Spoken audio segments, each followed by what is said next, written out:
Alright, so what's good with y'all boys? BB, so tell me, welcome back to yet another reaction. I told you that the grind don't stop. Today, I will more than likely will be hitting you guys with a double upload. But the first upload is going to be the game theory, the monsters and the shadow. This is by MatPat, you already know, by Poppy Playtime. But the second upload will be about like random Poppy Playtime Chapter 2 animations. So hang on, let me fix my camera. Let me fix my camera before I get this reaction. I'm not editing none of this out. Y'all gonna see everything.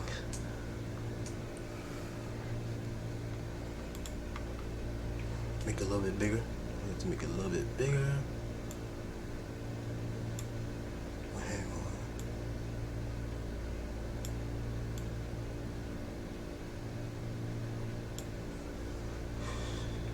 Make the words a little bigger.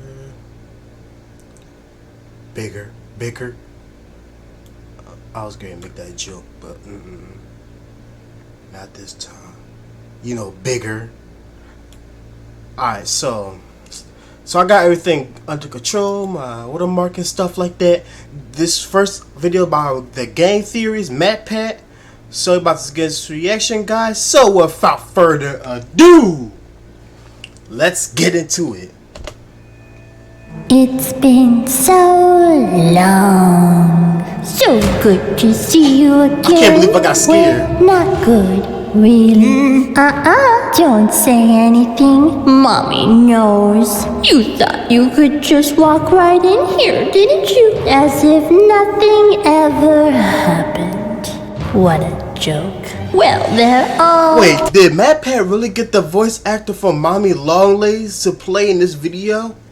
Dead, all of them. And you did that. Try to live knowing that for whatever brief time you're still alive.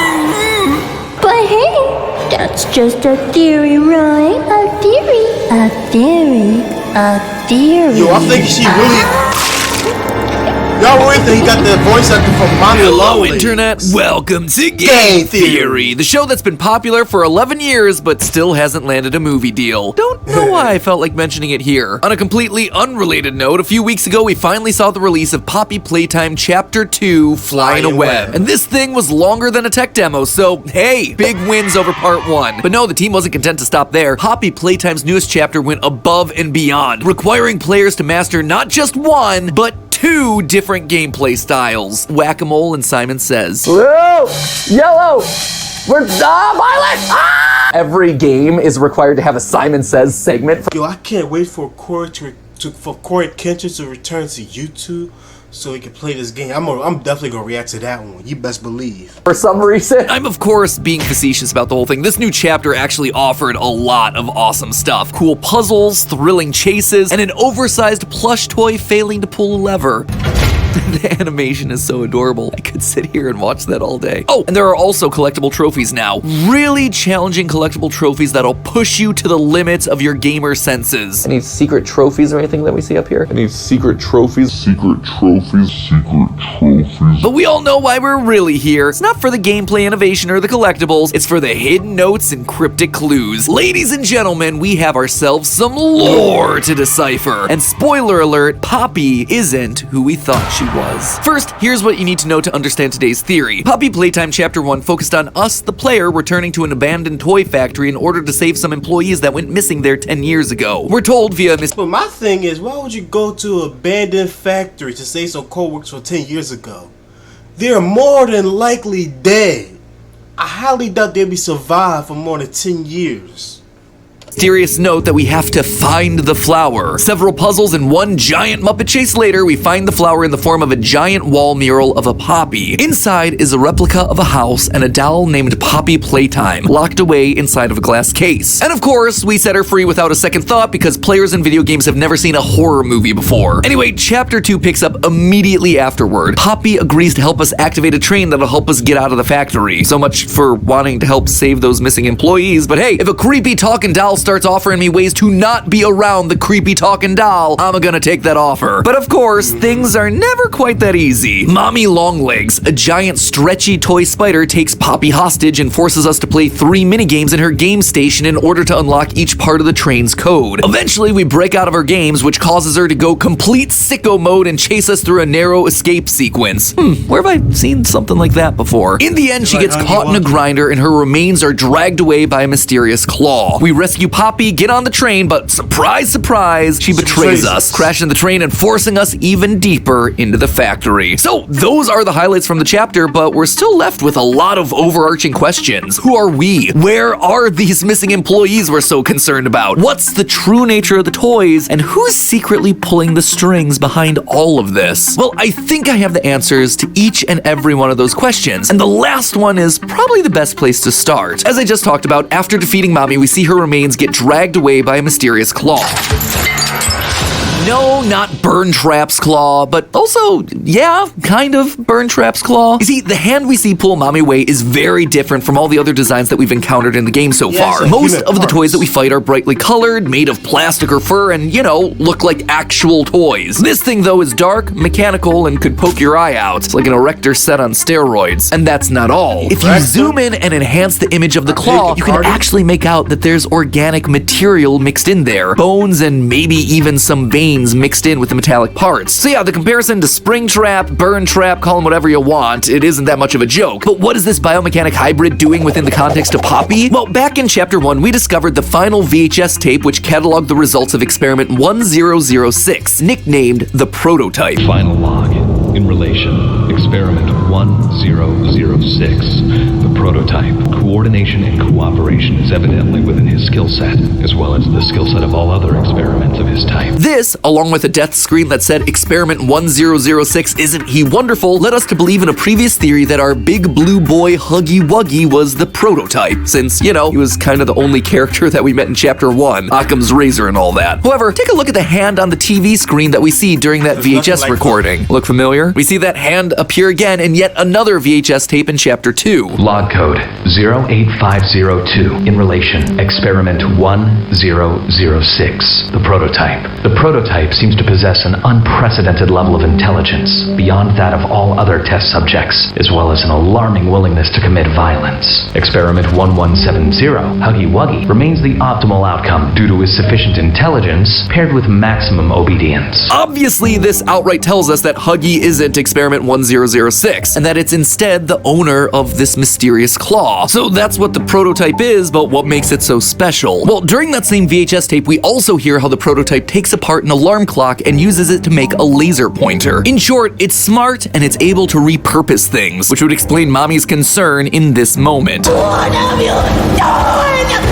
You make me part of you! She's gonna be reused and repurposed by this entity in order to help the monster escape. Kinda makes you wonder if the veins and bones were how this creature was originally designed, or maybe that's what happened to all the other missing employees. Their bodies were added to the machine. It's interesting, in our last theory we predicted that Mommy Longlegs would be adding the bodies of dead toys to herself in order to become stronger. We were right about the concept, just looks like we were wrong about who it applied to. As for how this thing is gonna wind up looking, anyone remember Sid from Toy Story 1? Sounds like we might have found one of his creations. So right now it looks like the prototype 1006 is gonna be our overarching villain for the franchise, taking pieces and parts of the other toys, and maybe even pieces and parts of other people to grow stronger. That being said, one toy that doesn't appear to have been added to the prototype yet is Huggy Wuggy. He may not have appeared explicitly in this chapter, but hints of him are hidden around. When you go into the chapter's water treatment room, if you look carefully, you can see some blue fur that's scattered around the pipes alongside trails of blood. This appears to be the room that Huggy fell through at the end of the last chapter, and would seem to imply that Huggy picked himself up and went full-on sus mode by venting away, waiting to return until a future chapter. Which honestly makes sense. He can't die yet. He's basically the mascot of the franchise. Who even cares about Poppy at this point? I mean, me. I do, because lore, but I feel like I'm definitely in the minority on that one. Speaking of Poppy, let's talk about her, shall we? I mean, it is her name on the title screen after all. This isn't Kiss. Now, the original script for Poppy when we was on the train was,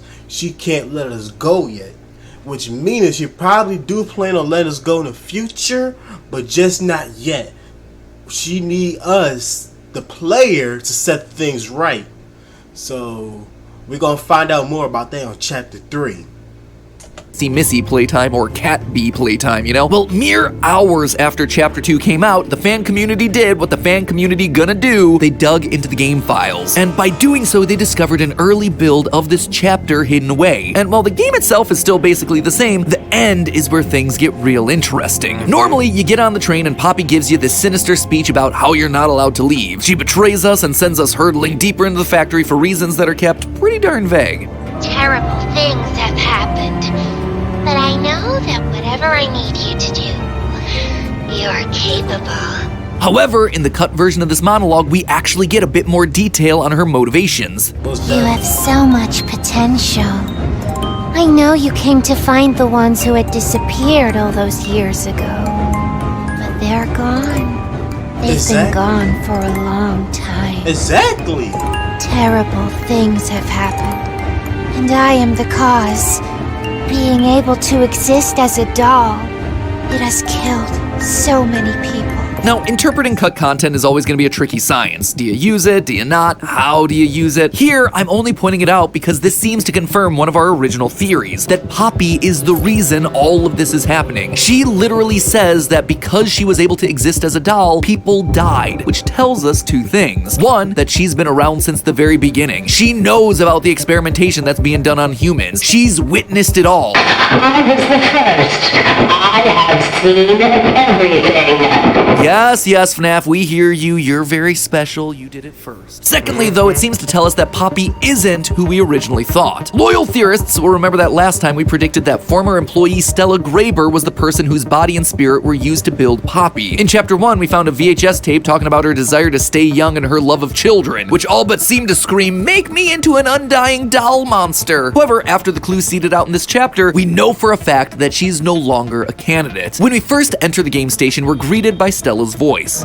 Hi kids, welcome to the game station. I'm Stella, and we've got 3 super duper fun games to play. Her name also appears on the bottom of a document outlining how to test children using the various game station modules. Quote, give all reports to Ms. Stella Graber to sort through. So Stella was clearly involved with whatever experimentation was going on at Playtime Co. And since these experiments were started because the living doll Poppy existed in the first place, Stella can't be Poppy. In that same document, we also see references to Mommy Longlegs. Now, if you look closely at the Mommy Longlegs commercial that plays at the top of the chapter, you can see that it's dated 1991. Poppy was meant to be the first living toy developed back in 1950. Therefore, if Stella was alive around the time of Mommy Longlegs, then she couldn't possibly be inside Poppy. So if Poppy isn't Stella, then who is she? Well, early in Chapter 2, we visit Elliot Ludwig's office, founder of Playtime Co. It's here that we learn that he experienced a tragic family loss sometime in the 1960s. In the 1960s, an unfortunate family death had pushed Ludwig down to his lowest. This loss is what spurred him to work harder and build an empire around his toys. Now, it's not actually clear who this family member was. You would suspect his kid, right? Kid dies or is dying and he finds a way to make her into a living toy. Yeah, I am broken. I will put you back together. Thank you, FNAF. Go and do something else with your life. Make your lore more sensible. Stop trying to butt into other people's narratives, okay? Other people's very similar narratives. Anyway, as I was saying, you would suspect that he's doing this for his kid, right? And that's who Poppy is. It's his daughter. But there's a wrinkle to that, and it's not coming from the game, but rather the game's website. You see, we know via a newspaper article hidden on the About section of Playtime Company's merch website that Elliot's wife divorced him in 1930. This means that if a child came from that relationship, that biological son or daughter would have been in their 20s or 30s when Poppy was created. It seems a bit old, to be honest. The loss could have been a grandchild. That's definitely a possibility. But for me, I think the most likely option was that it was an adopted daughter. In Chapter 1, we see a lot of posters hanging on the walls talking about Playtime Co.'s adoption initiative. What if that program was initially started because Elliot had an adopted child himself, and he wanted to bring that joy to other families, thereby modeling it in those Playtime Company values? And then, when his daughter dies or is suffering, he, has to find a way to put her back together. So his adopted child dies tragically, and he tries something to revive her, probably by fusing her with Poppy. And it works. works. Something he does works. She's in the doll, but he's not exactly sure what he did. Might I suggest trying Remnant or Agony? Sorry, now I'm just going out of my way to do it. Anyway, we know that he's unsure based on a note that we find in Elliot's office in chapter 2. This note talks about experiment 814, in which they try to bring rats back to life using the poppy flower. My suspicion is that this is because he was somehow able to revive his daughter inside of Poppy, a doll who we're told has the essence of poppy flower built into her hair. This is also why we find Poppy hidden in a glass case. It's so his daughter can be preserved, protected, and also studied. It's because he saw it was possible and then he went on to repeat it, which is why he's so happy about his wonderful experiment 1006, the prototype. After nearly 200 additional experiments post poppy flowers and rats, this is where he finally cracks the code. He's brought things to life, but the prototype is too smart. It escapes and doesn't obey orders, sending the factory into chaos. This is why we hear that Huggy Wuggy is actually the perfect creation, because he's smart, but he's also obedient. Experiment 1170,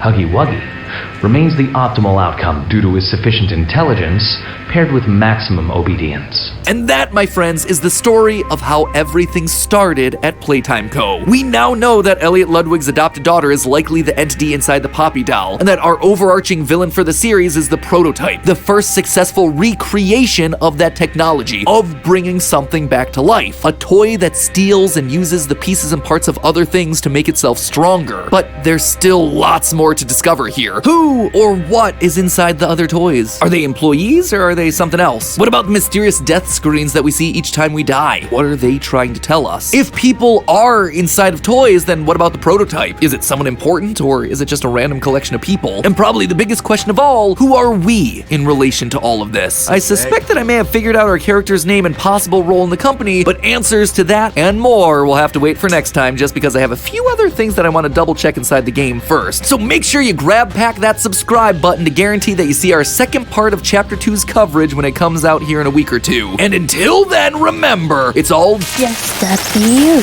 a game theory. Thanks for watching. Yo, that was a wait, hold up. That was a W video. Oh yeah, I want to read the comments. Most likely, anytime I see an interesting video, I'll love to see the comments. So let's look at the comments. I love it when her head started spinning. It just started saying, but hey, that's just a theory, right? A theory? Yeah, that is a god tier intro, I must say.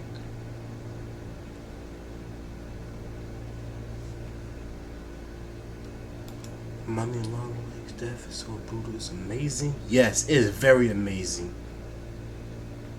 And to be honest, Mommy Longlegs really might not be that much of a villain. She might seem a villain to us, but the thing is, she was an innocent employee that was basically killed and put inside a toy without her consent. She basically had no other choice but to become a doll. So maybe that's why. So it's like after all this time, for how many years she been trapped, all that anger just built up. She probably just became crazy.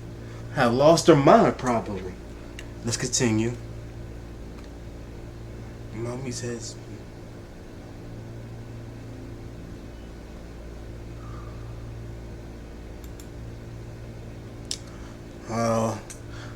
that'll do it for this video. I might record another video, but hope you guys enjoyed the video. If y'all did, make sure I catch you punch the like button in the face like a boss, and peace out.